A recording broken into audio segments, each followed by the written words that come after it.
Good afternoon, Colin here with Techout. So if you just picked up your Samsung Galaxy S21 or S21 Ultra, here are a few of the first things you're going to want to check out. And I'm going to start on the exterior of the phone, and that is a case. You're going to want a good case to protect your phone. These are $1,200+ phones, so get you a good protective case. I am using the Vanguard series from Armadillo Tech, which I will link down in the description below. Highly recommend these cases.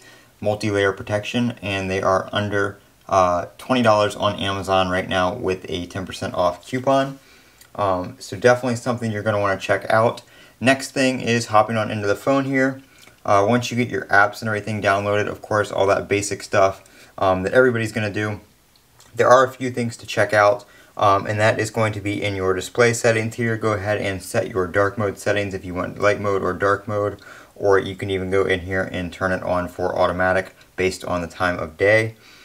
Whether you like to use adaptive brightness or not, turn that on or off and set your brightness level. On the Galaxy S21 Ultra, go down here if you want a higher screen resolution. You can go ahead and bump that up. It comes on FHD. By default, you can bump it up to WQHD. It is going to cost you a little bit of battery life, but it will give you a sharper image. You can also set your motion smoothness right here. It comes on adaptive by default, which will vary between 10 Hz and 120 Hz based on what you're doing on the screen, or you can set it at just 60 if you don't mind and want to save a little bit of battery life.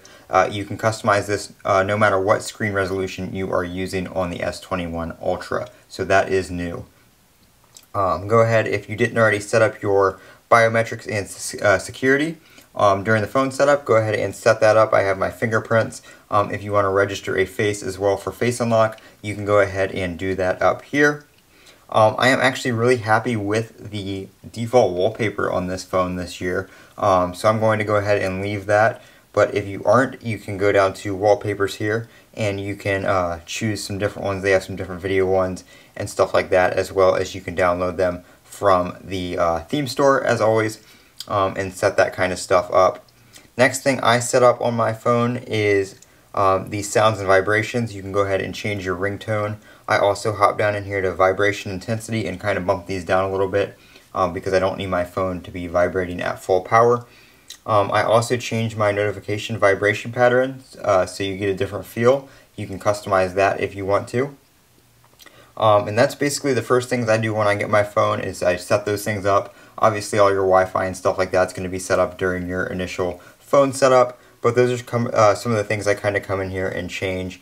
You can also come in here and mess with the home screen setup and grid if you do that, but I usually leave that default. One other thing this year is going over here is you can do Google Discover or Samsung Free for kind of like a news feed and that kind of stuff, but I don't like accidentally sliding over there, so I leave those turned off. I don't really use those much. So that is that. That is how I set up my Samsung Galaxy S21 Ultra right out of the box, and some of the settings that I go ahead and change right at the start. I'm Colin with Techout. Don't forget to comment, rate, and subscribe, and as always, have a great day.